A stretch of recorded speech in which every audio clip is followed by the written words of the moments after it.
அன்பான தனுசு ராசி நேயர்களே, கடந்த நாட்கள்ல ஏன்னா உங்க ராசி அதிபதி நாளுக்குடைய அதிபதி உங்க ராசிக்கு 7ல இருந்து வக்கரகதியில இருந்தாரு. இதுல நிறைய தடுமாற்றங்கள் நீங்க சந்திச்சிருப்பீங்க. எந்த ஒரு முடிவுமே எடுக்க முடியாம ஒரு சிக்கலுக்குள்ள மாட்டிருப்பீங்க. நீங்க உங்களுக்கே சில சமயங்கள் பாத்துங்க, அதிகமா டென்ஷன் ஆகுறது, கோவப்படுறது, திடீர்னு சண்டைகள் போறது, சச்சரவுகள் அதிகமாவே இருந்து உங்களுக்கு ஒரு நிம்மதியில்லாத வாழ்க்கையை தான் கொடுத்துருக்கும். ஆனா அந்த குரு வக்கர நிவர்த்தி ஆன பின்னாடி பாத்தீங்கன்னா ஒரு தெளிவான சிந்தனைகள் நமக்கு பறக்கும். வீட்டுல பாத்துக்கோங்க, பிரச்சனை காரணமே இவ்வளவு நாள் நீங்களா தான் இருந்திருப்பீங்க. இப்ப அதே நம்மளுடைய குணத்தை நீங்க மாத்திக்கிறீங்க. உங்க மேல தப்பு இருக்கு சரியா புரிஞ்சுக்கிட்டு நிறைய ஒரு அனுசரணையா போகக்கூடிய அமைப்புகள் அதிகமாக இருக்குது. அது எப்பன்னு பார்த்தா மார்ச் 11க்கு அப்புறம் இருக்குது. அப்ப உங்களுடைய தவறுகளை ஒருத்தர் சுட்டி காட்டுவாங்க. அது உங்களுடைய வீட்டில் இருக்கக்கூடியவங்களா இருக்கலாம், இல்ல வெளிநபராக இருக்கலாம், யாராவது ஒருத்தர் உங்க நண்பராகவும் இருக்கலாம். ஏதாவது உங்க தவறை சுட்டி காட்டினா அதையும் நீங்க புரிஞ்சுக்கிட்டு, இதுக்கு முன்னாடி சொன்னா கூட நீங்க கொஞ்சம் கோவப்படுவீங்க. ஆனா இப்போ நீங்க சரி நம்மள தப்பு இருக்கிற நம்ம மாத்திக்கிடுவோம் அப்படிங்கிற மாதிரி அமைப்புல குடும்பத்துல நமக்கு தேவை நிம்மதி தேவை அமைப்புல தான் நீங்க வந்திருப்பீங்க. இப்ப இதே இது தனுசு ராசிக்காரங்களுக்கு யாருக்காவது திருமண தடை இல்லாம இருக்கு, திருமண தடையா இருக்குது, புத்திர பாக்கியம் இல்லாம இருக்குன்னா அப்ப இந்த காலகட்டங்கள்ல திருமணம் நடைபெறுவதற்கு வாய்ப்பு இருக்குது, புத்திர பாக்கியத்துக்கு வாய்ப்பு இருக்குது, வெளிநாடு வெளியூர் போகக்கூடிய வாய்ப்புகள் அதிகமா இருக்குது. அதெல்லாம் நீங்க இந்த காலத்துல பயன்படுத்த ரொம்ப நல்லா இருக்கும். ஆனா உங்களுக்கு லக்னாதித்த ராசி அதிபதியே போய் 7ல இருக்காரு.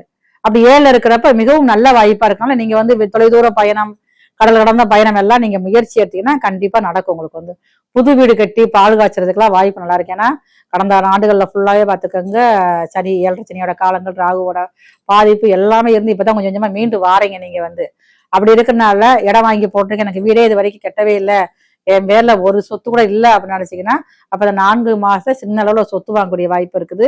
அசையும் சொத்துக்களும் வாங்குவீங்க, அசையா சொத்துக்களும் நீங்க வாங்குவீங்க. புதுதாக வண்டி மாத்துறது, இல்ல இருக்கிற வண்டியை கொடுத்துட்டு புதுசா கார் வாங்குறது, பைக் வாங்குறது, 2 வீலர் பொருள் எல்லாமே வாங்கக்கூடிய அமைப்புகள் இந்த 4 மாதத்துல உங்களுக்கு அதிகமா இருக்குது. பயன்படுத்திக்கங்க. டாக்குமெண்ட்ஸ்ல மட்டும் நீங்க கவனமா இருக்கணும். தனுசு ராசியை சேர்ந்த அன்பர்கள் பெண்ணாக இருந்தீங்கன்னா நீங்க ஆண்கள் இடத்துலயும், ஆணாக இருந்தா பெண்கள் ரொம்ப ரொம்ப கவனமாக இருக்கணும். இல்லை உங்களை அறியாமலே நிறைய ஒரு பிரச்சனையில ஒண்ணு மாட்டிருக்கிறவங்க உங்களுக்கு செய்கையில் இருக்க ஆரம்பிக்கும். ஒரு பஸ்ல போறீங்க, ஒரு பேருந்துல போறீங்க, ஒரு ஏதாவது ஒரு ட்ரெயின்ல போறீங்க அப்படின்னா அந்த பயணத்துல நீங்க ரொம்ப கவனமாக இருக்கணும். இருந்தாதான் அந்த பயணத்தை எந்த பிரச்சனையும் வராம நீங்க சமாளிக்க முடியும். பள்ளியில் படிக்கும் மாணவர்களும் கல்லூரியில் படிக்கும் மாணவர்களுமே ரொம்ப நீங்க படிப்பு விஷயங்கள்ல கவனமா தான் நீங்க இப்போதைக்கு இருப்பீங்க. ஆனா பாருங்க, சில விஷயங்களை நீங்க நல்லா உட்காந்து படிச்சுக்கிட்டு இருப்பீங்க. அப்ப உங்களுடைய ஃப்ரெண்ட்ஸ் யாராவது எப்ப பார்த்தாலும் ஒரே படிப்பு தானே வாப்பா அப்படின்னு சொல்லி வெளியில உங்களுக்கு படிப்பை தடை செல்லக்கூடிய அமைப்பு இருக்குது. ஆனா கொஞ்சம் நீங்க படிப்புக்கு மட்டுமே நீங்க முக்கியத்துவம் கொடுத்தீங்க அப்படின்னா உங்களால படிப்புல கண்டிப்பாக வெற்றி பெற முடியும். தனுசு ராசினியர்களுக்கு இப்ப இந்த மாதங்கள்ல பாத்தீங்கன்னா உங்களை பார்த்தாலே ஒரு புது பொலிவோட இருக்கிற மாதிரி இருக்கும். திடீர்னு பாத்தீங்கன்னா சிந்தனைகளை நீங்க மாத்திக்கிறீங்க. புதுசு புதுசா ஏதாவது ஒரு சிந்தனைகள், உங்களுடைய ட்ரெஸ்ஸிங் சென்ஸ் ஆகட்டும், உங்களுடைய அலங்காரம் ஆகட்டும், எல்லாமே உங்க லைஃப் ஸ்டைல மாறக்கூடிய அமைப்பாக இருக்கும். அலுவலகத்தில் வேலை செய்யக்கூடிய பெண்கள், தனுசு ராசி பெண்களுக்கு உங்க அலுவலகத்திலையும் பாத்தீங்கன்னா மேலதிகாரியுடைய நேரடி கண்காணிப்பு நீங்க ஆளாவீங்க. இது வரைக்கும் உங்களுடைய திறமைகள் எதுவுமே வெளியே தெரியாம இருக்கும். ஆனா இப்ப பாருங்க, இப்போ ஒரு 4 மாசமா உங்களுக்கு நீங்க என்ன வேலை பார்த்தாலும், என்ன செய்யறீங்க, உங்களுக்கு எவ்வளவு திறமைகள் இருக்குது, உங்களுக்கு ஏற்ற மாதிரி பதவி உயர்வை கூட்டுவோமா, இல்லைன்னா சம்பளத்தை கூட்டுவோமா, இல்ல வேற நல்ல பிரான்ச்சுக்கு மாற்றுவோமா அப்படிங்கிற மாதிரி ஒரு திங்கிங் உங்களுடைய மேலதிகாரிக்கு இருக்கும். ஆனா அந்த அரசு வேலை பாக்குறவங்க மட்டும் கொஞ்ச நாளைக்கு கவனமாக நீங்க இருக்கணும். அரசு உத்தியோகம் பாக்குறவங்க, அந்த அரசு பணியில் இருப்பவங்க, அரசு சார்ந்த வேலையில் இருக்கிறவங்க எல்லாமே ஒரு 4 மாத காலங்கள் ரொம்ப நீங்க கொஞ்சம் கவனமாகத்தான் இருக்கணும். இருந்தா தான் உங்களால அந்த பதவியிலையும் அந்த வேலையில உங்களால நீட்டிக்கவே முடியும். அதே மாதிரி அரசியல் இருக்கிறவங்க எந்த ஒரு அவதூறான பேச்சுக்கும் நீங்க ஆளாகாதீங்க. ஆளாகாம இருந்தா தான் நீங்க அடுத்த கட்டத்துல நீங்க உங்களுடைய பயணத்துல தொடர முடியும். அரசியல் பண்ணலாம் அதுலயே சில குறுகிய காலத்திலேயே தடைகள் ஏற்பட்டு அதுலயுமே ரொம்ப நீங்க மனசு வருத்தப்படுற அளவுக்கு வாய்ப்புகள் இருக்குது. உங்களுக்கு வீடு, சொந்த வீடு எல்லாமே இருந்தாலுமே புதியதாக வீடு கட்டி வாடகைக்கு விடக்கூடிய அமைப்புகள் தனுசு ராசிக்காரர்களுக்கு இப்ப வரக்கூடிய நாட்கள்ல குரு வக்ர நிவர்த்தி ஆனவட்டு இருக்குது.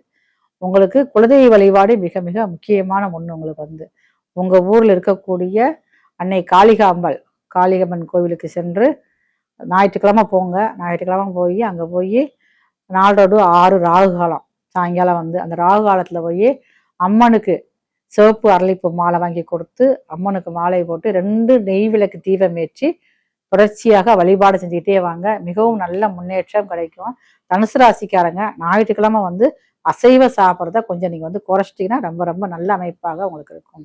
நம்ம சொல்ற இந்த ராசி பலன் எல்லாமே பாத்தீங்கன்னா இது வந்து பொது பலன்கள் மட்டும்தான். தனிப்பட்ட முறையில உங்களுடைய சுய சாதகத்தை நம்ம வந்து அலசி ஆராய்ஞ்சு பார்த்து சொல்றது உங்களுக்கு வந்து 100% பெர்ஃபெக்டா இருக்கும். ஆனா இதுலயும் பாருங்களேன், நிறைய பேர் வந்து நிறைய எனக்கு வந்து கமெண்ட்ல சொல்லுவாங்க, போன்ல சொல்லுவாங்க, ஒரு சில விஷயம் நடக்குது செய்யுது அப்படிம்பாங்க. எதுவாக இருந்தாலுமே வந்து முறையான ஒரு நம்பிக்கையோட சொல்லக்கூடிய கோயில்களுக்கு போய் வழிபாடு செய்யறப்ப எல்லா விஷயங்களுமே உங்களுக்கு வந்து வெற்றி கிடைக்கக்கூடிய வாய்ப்புகள் வந்து அதிகமாக தான் இருக்குது. என்னதான் வந்து குரு நிவர்த்தி ஆனாலுமே வந்து அந்த குருவுமே பாருங்களேன், அவருடைய பகை வீட்டுல மாரகஸ்தானத்துல உட்கார்ந்துருக்காரு. அப்படிங்கிறப்ப நிறைய பேருக்கு வந்து மனசுல எல்லாம் பலவிதமான பிரச்சனைகளை கொடுத்துக்கிட்டே இருப்பாரு. அந்த குரு வந்து எல்லாத்துக்குமே நல்லதும் செய்ய மாட்டாரு, அதே மாதிரி பாதகமும் செய்ய மாட்டாரு. அப்படி இருக்கிற காலத்துல முறையான வழிபாடுகள் இருந்தா தான் நம்மளால வந்து அடுத்த காலத்துக்கு போக முடியும், வாழ்க்கையிலேயே வெற்றி பெற முடியும்.